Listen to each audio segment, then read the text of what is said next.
This episode is brought to you by the Council for Exceptional Children, the largest international professional organization dedicated to high-quality education that is inclusive and equitable for individuals with disabilities and/or gifts and talents. Learn more at exceptionalchildren.org. The thing is with existential isolation, so the point of it as a concept, it just means that essentially that like you and I will always have this, kind of unbridgeable gap between us. And that's okay. So, the point is to get to the point where you're feeling okay about it. The struggle is that sometimes it's that plus more. Existentialism. How does it manifest in neurodivergent kids? Why does it so often appear at a younger age? How can we talk to kids about a subject that most people don't even think about until they're much older? On this episode, we're featuring a conversation with Leon Garber. He's the author of a blog called Leon's Existential Cafe and co-host of the Seize the Moment podcast. He's also a licensed mental health counselor and psychotherapist specializing in existential therapy. That's straight ahead on episode 157. I'm Emily Kircher-Morris, and this is the Neurodiversity podcast. What is neurodiversity? You see the world differently. Autism spectrum. Gifted. Complexities that are inherently inside. ADHD. Dysgraphia. Tourette's. All brains are different. You are exactly what this world needs. This is the Neurodiversity Podcast. So if you're curious about existentialism, or for that matter, any other subject we talk about on this podcast, you can start a conversation about it in our Facebook group. Thousands of people just like you are taking part in conversations every day in the Neurodiversity Podcast Advocacy and Support Group, and they could use your unique perspective. Look for a link on the episode page and join today. While you're on the website, check out the merchandise page and find yourself a t-shirt, a coffee mug, any of the other items, and get one for yourself, for a friend, or both. We're adding new stuff as well, so if you've already gotten your stuff, check back. It's all at neurodiversitypodcast.com. Our encore chat about existentialism is next. Stay with us.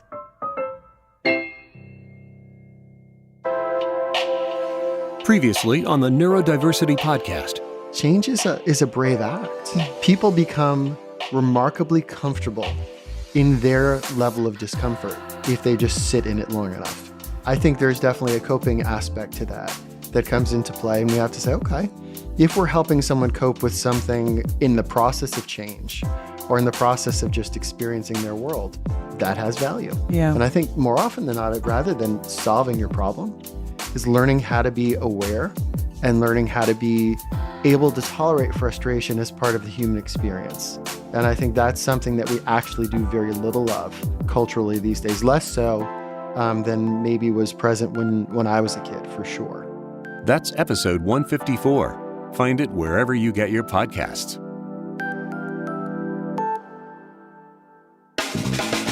You're listening to the Neurodiversity Podcast.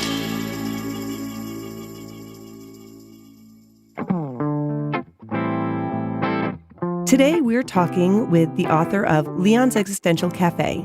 He's a licensed mental health counselor, psychotherapist, and he specializes in existential therapy as well as cognitive behavioral and trauma therapies. Leon, thanks for sitting in today. Thank you so much for having me on.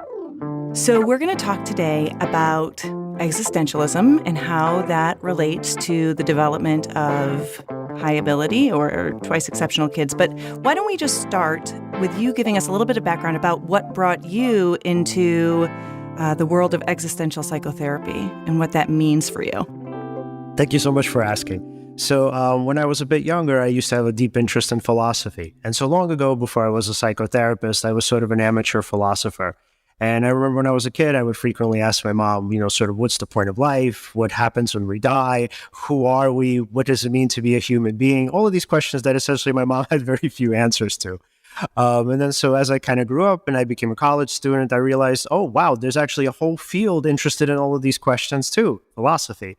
And so as I became interested in philosophy, I feel like, although I didn't exactly get the answers to the questions I was looking for, I was given sort of more profound questions to even think about. So an example of this is even what is death? Like, what do we talk about? What do we think about when we talk about death? What does it mean to even be a human? What does it mean to be alive? Is a human somebody who has a heart and a brain, or can we sort of mimic that, right? And it's like, if we can create a robot who has those same qualities, does that make them a human too? So I'm not necessarily sure that I found the answers to the questions I was looking for, but I did gain different perspectives on how to look at them.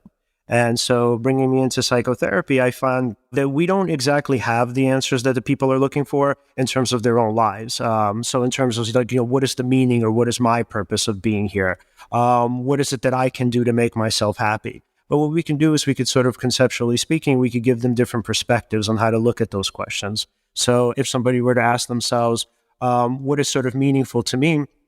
We can begin by asking them, what are your values? What's important to you? Why is it important to you? And so then that person can look at all of these different perspectives. And I mean, essentially what happens with existentialism is, hopefully toward the end of treatment, they find a kind of a perspective and a vision that works for them. Yeah. You mentioned that you were always interested in philosophy. And I know you also have a blog and a podcast, which kind of blend that, kind of the psychotherapy and the philosophy piece. Talk about those just for a second so people can kind of know what your work is there. Oh, sure. So my blog is Leon's Existential Cafe. And so most of what I write about is kind of existential issues. So I talk about death, sort of self-esteem, well, not self-esteem in that respect. So let me just go through the givens first. So I speak about death. I speak about kind of existential isolation that we all experience, the fact that you and I will always have a distance between us, and that in some sense we are alone. It's like we are and we aren't. The fact that people struggle with finding and creating meaning in their lives. Also, in addition to that, the fear of freedom, the fear of making a mistake and choosing how to live my life. What if I don't live my life the right way? What if I find out that in the afterlife that I've actually made these grand mistakes and now I'm going to be punished for them? And so I talk about those things in addition to more personal issues like, let's say, self-esteem, which I definitely focus on greatly. It's a kind of topic important to me because I feel like at the center of most of our issues is literally a lack of self-esteem and a lack of self-love. And then I also talk about interpersonal issues with our kind of relationships and the relationship struggles that we have, which, again, a lot of times go back to self-esteem and lack thereof. The podcast is one that, which obviously, Emily, you've been on. I host with my co-host, Alan. So we have different thinkers and different sort of, okay, I hesitate to use the word influencers, but you guys are all influencers. So we pretty much have thinkers in psychology, thinkers in philosophy, because Alan's more geared toward the self-development aspect of it. So we have thinkers in the personal development growth movement or field. And so what we do is we have a lot of these people come on our shows, like Emily. And so because we can't know everything, right? So I would love to maybe get to a point, which I think is very idealistic, to host a podcast, by ourselves, where we just give all of this great information to people. And to some extent we do. But the thing is, we can't know everything. I mean, it's not possible. So him and I one day just kind of like, what's the word? We were just sort of just thinking and brainstorming. And we were wondering, what is it that we would like to do? Like, what is it that we love to do, and what is it that we would like to do kind of with our lives? And so we talked about how much we loved reading and how much we get from books like, so we have a lot of books in common. So Alan loves like Viktor Frankl and sort of the existentialist school, just like I do. And he loves a lot of books by readers like, or writers like Tim Ferriss, and people that pretty much help you grow, people that help you mature.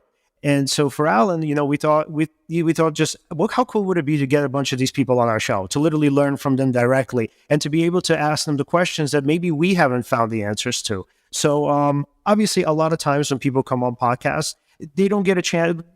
Not all of the podcast hosts are going to have the same questions. Yeah. So we often found ourselves there was sort of a deficit where we found ourselves wanting more when we saw our heroes, I guess, when we saw them on podcasts. And we thought, imagine if we could get some of these people on and ask them the questions that maybe weren't normally asked. And imagine what that would be like for an audience, because this way, not only do we get the person and, these people to contribute to their own fans, but then we also get them to contribute to us and our audience. And so we kind of try to put this thing together where we just thought, we feel like for us more so than anything, it helped us learn. But then for us, we also thought that just by asking, I guess, the right questions, that we can also broaden kind of, the knowledge base of our own audience. You mentioned at the beginning that when you were a kid, you started having some of these questions. How old were you when you started thinking about some of these things? Wow, man. I would say probably somewhere around 6, 7 years old. Mm-hmm. I used to literally bug my mom. My mom would be like, I don't know what else to tell you. So I'd be like that kid who's like, why is the sky blue? Why are there fish in the sea rather than on land? So I would ask her a million questions. and eventually came to these existential ones. I don't remember exactly when I found out what it means to die or, what death could be. But I do remember I was like, why do people have to die? This doesn't make any sense. Like, we're alive one minute and then we're not. And so did you notice at the time that those were questions that other kids weren't asking? Yeah, that was fairly obvious. Mm-hmm. And that's kind of what brings it back to where we're talking about, I think that in general, there are some people who are driven and question these things just naturally. They just ask those big picture questions. There are definitely others who I think they're more satisfied with the answers that they find, perhaps, and they don't dwell on them quite as much. Mm-hmm. And with the population that I work with those high ability kids and the twice exceptional kids, quite often we see that this happens, perhaps earlier than it does with their peers. So, for example, you mentioned death, is as one of the concepts that's involved in existentialism. Most kids don't really understand the permanence of death. It's irreversible. That it's universal for all beings. Until really adolescence, like age 10 to 12. But a lot of times you'll see kids even younger who are asking those questions and understand those concepts at a young age, which then is hard because they don't have the life experience behind them to put that into context. Right. Yeah. And I mean, interestingly, what sometimes also happens, there's some sort of early form of trauma that unfortunately, even if it's not someone like me who's just asking a million questions, sometimes they have to face death at an earlier age than is kind of expected and hoped for. And then you often have a situation where there's a sort of a dual silence, where there's a silence from the family about the trauma, and then there's also a silence from the family about these deeper questions or these deeper, answers, these deeper thoughts about death. So the kid can kind of be double isolated where they're not allowed to talk about some of these experiences that made them sort of hyper-focus on death, but then they're also not allowed to speak about death either. So it's like there's a sort of overall general anxiety and a kind of fear of life, but then obviously, conversely, also a fear of death. And that can be really frightening for somebody who isn't obviously able to piece it together themselves. Yeah, I think there's also a component, too, of adults not knowing how to answer those questions. Right. I wonder how your mom handled it. She kind of did the best she could, or she tell you, I'll talk to you when you're older, what? Well, I mean, she has a belief system. So my mom believes in reincarnation and she believes in spirituality. The problem with me was that I wanted proof of that belief system. So when she was like, oh, no, well, we kind of get reincarnated and we go into different bodies and whatnot. And, she's like, a long time ago, we were probably animals. And then as, we kind of evolved or whatever through our lives. We became like humans. And then, sort of the point of life is to grow, right? And I was like, oh, okay, how do you know that? And I was like, how do we know any of these things? So that she couldn't answer. She said, well, you have to consult sort of the spiritual people and the ones who knows these answers. But yeah, she did the best she could. I love it. I have clients come in especially at the adolescent age, and they like to come in and they go, I'm having an existential crisis. And I don't know that they always really know what that means. Right. What does that term mean to you? Or when do those existential questions perhaps start to cause some concerns? Oh, that's a really good question. So usually, for the most part, what an existential crisis means to me is that it's somebody struggling with the meaning of their life. And so what happens is a person would come in, they'd come into treatment and they would say, oh, I've made all of these big mistakes. I married the wrong person. I chose the wrong career. I'm 45 now. I don't know why I made these decisions. I was a people pleaser. Let's say maybe I made these decisions, for status or for wealth or, because I felt like I needed to prove something to someone. And so what happens is they kind of look back on their lives eventually and think, oh my God, I can't believe I made these choices and now I really have to live with them. So going back to those givens of existence, that is a focus of existential freedom. The idea that essentially there is no cosmic blueprint for you, or not that one we know of. And so because that's the case, people essentially get to choose what they want their lives to be. So of course, we're going to be influenced by societal factors. Of course, we're going to be influenced by our family members. But sometimes people, unfortunately, live to regret those decisions. And so when there's a sort of either an existential crisis or a midlife crisis, what happens is a person begins to contemplate all their decisions in the context of their values. And they ask themselves, how important are these things to me now? Or how important were they to me ever? And why is it that I've lived my life in such a way? It's kind of like, if you've ever heard that Metallica song, Unforgiven. Yeah. Never free, never me, so I dub the unforgiven. Where you have this person who's he's in a cage, this sort of metaphorical cage, and he's realizing oh my God, I've spent this entire life literally just living for other people, trying to make them happy. And then there's a lot of regret. hopefully the person would come to therapy earlier, maybe hopefully in their 20s, 30s, 40s, something along those lines. I mean, it's never too late, but the point is that obviously, I mean, the older you get, the deeper the regrets are. And then sometimes what happens is sometimes people can't face those regrets. So even though they kind of bubble at the surface and they'll come out, what happens is they don't want to deal with them. So it's like they sort of pretend that everything is okay and they'll kind of revert back to their old way of thinking. But the problem is with regrets, just like in the Metallica song, they never just disappear. I mean, you could kind of suppress them all you want, but they'll eventually foster again or sort of come up again. What are some of the younger clients that you've seen who've dealt with some of these things? Have you had some younger clients who experience this, maybe even before they officially reach adulthood? Yeah, so then we're going back to the conversation about trauma. Yeah. So usually, I mean, in most cases, and I've had this happen only a few times, is that essentially the client would come in and, their parents would tell me that they've struggled with some sort of abuse, some sort of feeling of unsafety, the feeling that they were, kind of their lives were out of control. Mm-hmm. They knew, I don't remember exactly how, but they knew that they were sort of unsafe to the point that they could have died. And so what happens is there's nobody in the household who can help them integrate the experience with the concept of death, with a sort of sense of optimism about just life in general. And so when they come, they're pretty much terrified of death because they were placed in this experience where they literally thought they were going to die, or they thought that they at least could have died. Or there was some sort of chronic trauma where they, every single kind of evening or whatever it was, they felt unsafe. And so when they come to therapy, there's this kind of existential terror that at any moment something terrible could happen to them. So they come in with this trauma and they're trying to integrate all of this. And so that integration, what are the strategies that you use to help people integrate those fears or those questions with their daily life? You can kind of start at it from either end. There's not really a blueprint in that sense. So you can start with so I would say if I had to, my hunch is that most people would prefer to go from the general to the specific. So most of the clients, interestingly, I guess, if when they sort of approach me because they say, hey, we like that you're an existential therapist, it's actually because they don't want to deal with the personal issues. And so, but again, you could come at it from either way. It's okay. There's no, direct blueprint. But the thing is, like when they talk to you, they say, well, I want to talk to you about my fear of death, right? Or let's say when a child's mom would bring them in, they say, well, like she's really afraid of dying. She just needs help. She doesn't know how to deal with it, right? And I don't really know how to help her. And that's okay. So we talk to them about kind of like this sort of, again, going back to the existential questions. And I would ask, okay, so like, what is it that you're afraid of when you think about death? What does death mean to you? Have you ever experienced anybody dying? What was that like? Have you ever seen anybody go through a bad death? Have you ever seen anybody experience a good death? What's the difference to you? And as we kind of talk about these things, hopefully and ideally, what happens is they become a little bit less afraid of it.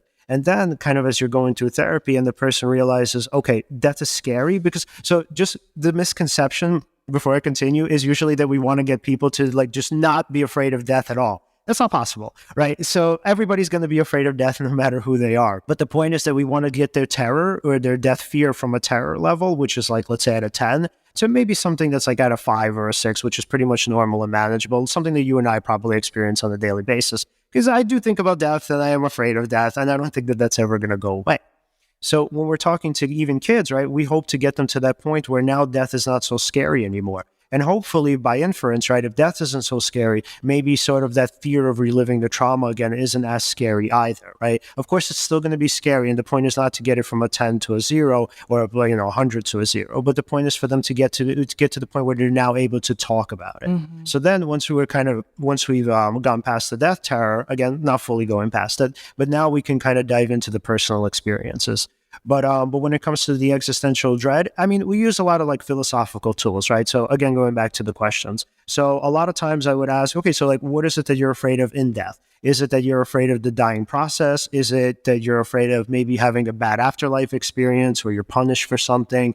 Do you feel like some of your shame is sort of going to be exposed in an afterlife potentially? Do you fear that you're not going to exist? Did you fear that something terrible might happen to your family if you're gone and that you won't be able to protect them? And so you kind of just help them explore it. And as they explore it, what you can do is you can also empathize with them. And you can say, yeah, I have all of these same fears too. Like these are all part of the human experience. And so what I think helps most, even with kids, is not necessarily having the answers to these questions, but it's to be able to say, hey, I'm right there with you. We're in the same boat and we have these same questions too. our listeners can't see this, but I'm nodding vigorously along with this about, and I think that brings it back to like authenticity, right? Like this is part of the human condition, these questions, and kids don't always know that, especially if they're kids who their peers don't have those same questions, and if they try to talk to other kids, the kids are like, what are you talking about? I don't understand why you're even thinking about this. Right. And I think authenticity is kind of a big piece of what goes into this. Like if you're not living your true self, like if you're not in that, you're going to have more of that disconnect. Yeah, absolutely. And a lot of what works in therapy is literally the empathy part, where you're able to say sort of, I'm in your shoes too, that we're in this together. And obviously, it's a little bit easier with the general questions than it is with specific personal experiences like traumas. And that's okay, because the thing is like, again, going back to general to specific, what you're seeing is that when the kid, especially in this case, can see that, oh, wow, we're kind of like, we're almost the same, or we're very similar, then that kind of builds trust to go into the more sort of deeper and personal work, the stuff that they don't really want to talk about. But what's cool about the existential questions is that, again, we don't really have answers per se, but that we could kind of feel like we're connected and having the same questions. So unfortunately, what sometimes happens is, going back to the theme of authenticity, I guess it's still authentic, even though maybe not really, where a therapist would kind of try to, they would try to sort of, They would try to impose their own worldview on the client. And they would say, oh, well, this is what happens after death, right? And here's why we know. Right, whether you're an atheist or whether you're religious, I mean, any sort of sect can do that. So it's kind of irrelevant. But the point is that what happens then is, especially if the kid doesn't feel like they have answers to those questions, I mean, they'll feel like you're just some sort of authority figure that's sort of better and smarter than them, and you're telling them what to do, kind of like a parent or a teacher. Unfortunately, in that respect, I mean, maybe they wouldn't feel as vulnerable opening up to you because, again, I mean, I'm assuming that that's still a form of authenticity, but I would say not really, because in some sense, you're a little bit diluting yourself. Because nobody really knows for sure. I mean, we could say like, I'm, kind of more on this side. Like, let's say I classify myself as an atheist, but I would never say I'm sure of any of these answers. That just doesn't make any sense. And so even if, let's say, the child is more religious, you can say, no, I feel the same level of uncertainty that you do too. We're kind of in that together. And then I would ask, does that uncertainty scare you? And let's say maybe he or she would say, yeah, it does. I would say, yeah, it scares me too. Because like, what if there is an afterlife, right? So what if I am making all of these mistakes? What if God punishes me, right? Just like for you, the uncertainty might be like, oh my God, what if I'm wrong? And what if, there is no God? So the point is that we're in it together. You've mentioned trauma. And I think the kids that I work with maybe are coming from a little bit of a different experience, but I think there's some parallels there. And I definitely also agree that I see those kids that trauma is a big part of it, especially with the fear of death. But also the neurodivergent kids that I work with, especially those who maybe have had, an undiagnosed disability or something. Part of what it is I think it's just that lack of being understood and that lack of connection, kind of that isolation piece. Like I don't feel connected to the world around me in any way. And so then that's very destabilizing. I remember a client who I had who in second grade, I remember him saying to me how difficult his life was and how hard he was having, and he didn't see any sense of purpose in it. And he was crying and he was saying to me, if life is this hard now, how is it ever going to get easier? Mm-hmm. And he's 8 years old and he's thinking about these things. And it's like, how do you, it was so fascinating to talk to him and work with him, but he just had this ability to see things in this wider range. Right. And I would say that on sort of the spectrum of isolation, he was pretty much on the further end where one of the further ends where he believed that there was such a deep disconnect from the community or society at large that there was no way that he was ever going to even feel some sort of emotional connection or a deeper connection, just humanity.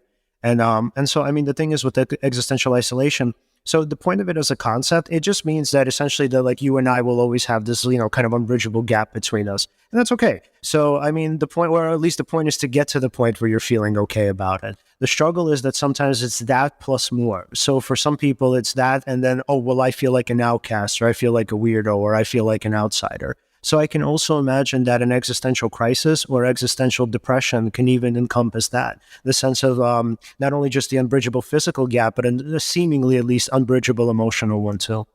You mentioned that on your blog, you do some writing about self-esteem and those types of concepts. And I noticed, one of the things that I've seen come up on your blog also is about perfectionism. Mm-hmm. Can you talk a little bit about the connection between existential awareness and perfectionism? Do you feel like there's a connection there between those two? Oh, that's a good question. Yes, but I actually haven't written about it, which is, I guess, interesting because now I probably can. So interestingly, with perfectionism, there's I can actually give you a personal experience, which is, it's a little bit embarrassing and a little bit silly to talk about, but I guess it's also somewhat part of the human condition. So with perfectionism, there are several components to it. So sometimes one of the components could be more existential. And so what I mean by that, it's this sort of magical thinking and this erroneous notion, if I'm just special or if I'm perfect, I'm not going to die or I'm not going to be harmed or nothing terrible is going to happen to me. So I don't remember when I realized this, but it was definitely a part of like kind of my own life. So, I mean, I wish I could go back to it because, I mean, to me, at least this was really interesting. So there was a point in my life where I realized that the reason, at least partially, why I was a perfectionist was because I truly believed. And since, so for me, like death anxiety was prominent pretty much for the vast majority of my life, well, death terror. And so I believe that if somehow I did all of the right things and I did them in the exact order, somehow death wasn't going to find me. And so it's this sort of, notion that, so it kind of goes back to, let's say, Alfred Adler, who was a psychoanalyst in the Freudian era. So he said something along the lines of, in order to avoid the debt of death, people often refuse the loan of life. But also, in addition to that, I think people also try to perfect life. So it's like, in order to steer death away from you, you think like, okay, listen, death, as long as I do all of the right things, as long as I sort of succeed in the way that we're taught to succeed, as long as I'm a good person, as long as I sort of take care of myself and don't overly depend on people, as long as I sort of give to charity, and I sort of, do my schoolwork and I kind of hunker down and sort of take care of my business, you leave me alone, right? You're supposed to leave me alone. You're not supposed to come after me. And so it's kind of like magical thinking. It's this idea that as long as you're doing things the right way, quote unquote perfect, then these terrible things aren't going to happen to you. And I mean, of course, it's absurd because good things happen to good people all the time. And interestingly, even though on the sort of conscious level, I do know this, on a deeper level, there's a part of my life where I keep going back to that thought, especially, by the way, when something like tragic either happens around me or happens sort of within my vicinity. Well, I'll kind of notice that I'm like, oh, I'm like getting on these like rigid patterns again, where I'm sort of doing things in a very kind of, not necessarily obsessive, but at least close to it, in this sort of obsessive way where I say, no, I need to do this at this time and I need to do this on that time and I need to do this for this person and I need to do this for myself. And I create these sort of patterns for myself. And then I look and then I sort of ask myself, I was like, have I been a little bit too anxious about death in these past few weeks? And the answer is usually yes. Yeah, that's interesting. That's really interesting. You mentioned Alfred Adler, who's one of my favorites. And, I think another quote that I know of his is, all of life is a striving for perfection, which kind of goes along with this. Mm-hmm. So as we wrap up our conversation, let me ask you this last question. And that is, what would you suggest for the adults in these young people's lives who are having some of these questions? Like, is there one or two things that you think would be, like, what's the most impactful thing they can do to support these kids and help them? That's a really good question. So I would say it's a balance of empathy and support. So on the one hand, because a lot of times when adults don't talk to kids about, existential terror, about death, freedom or whatnot, it's because they don't have the answers themselves and they feel like they need to. So it's the idea of I'd rather avoid than kind of just be honest and authentic. And so on the one hand, you can definitely be empathic and you could say, hey, I don't know, right? I wish I had these answers, but I don't. Right. So it's kind of like one of those questions that nobody really has the answer to. And then obviously that will engender some sort of fear and, the child will feel anxious. And then one could say like, no, but that's okay. So even though we don't know the answers to any of these questions, we actually don't need to, because we can have and we could lead very healthy and full and safe lives. And so if you ever feel like you're unsafe, right, because I don't have the answers to the afterlife, here are all of the things that, your father and I or our family on the whole or whoever, these are all of the things that we'll do to protect you. And these are all the things that we have been doing to protect you. So although we don't know what happens after we die, the point is that we can still live a healthy and safe life even without having those answers, because people have been doing it for millennia somehow. Leon, thank you so much for your time today. Thank you so much for having me on. This was great.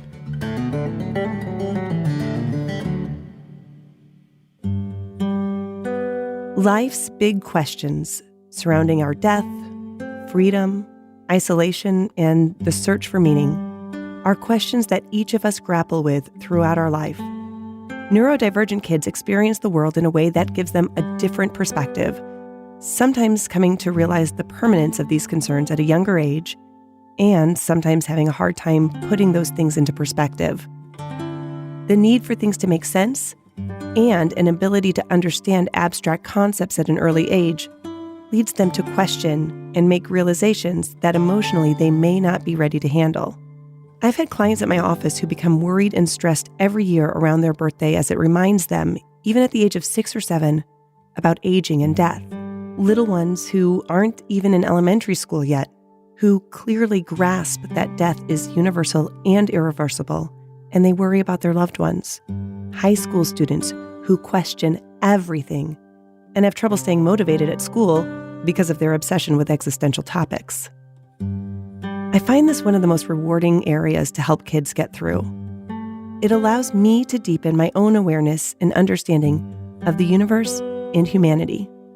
We can support these kids by refusing to minimize their worries, validating their emotions, and helping them to explore and crystallize their own belief systems that help put their world in order. I'm Emily Kircher-Morris.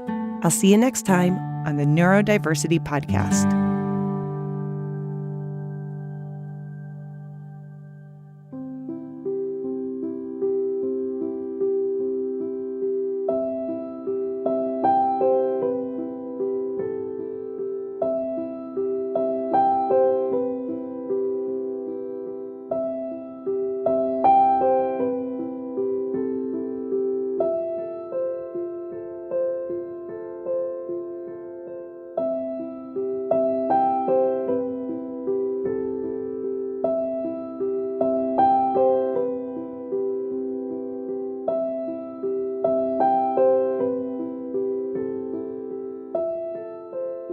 This episode has been sponsored by the Council for Exceptional Children. Learn more at exceptionalchildren.org.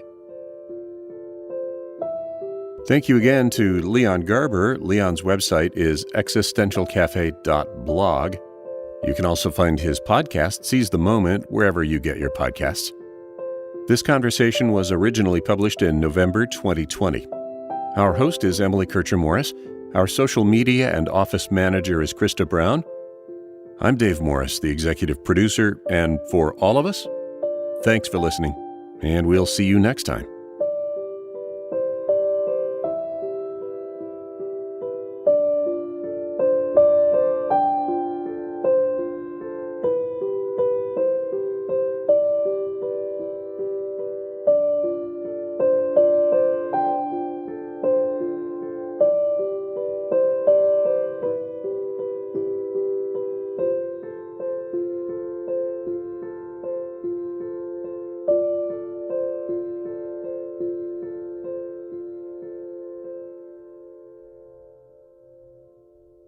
This is a service of the Neurodiversity Alliance.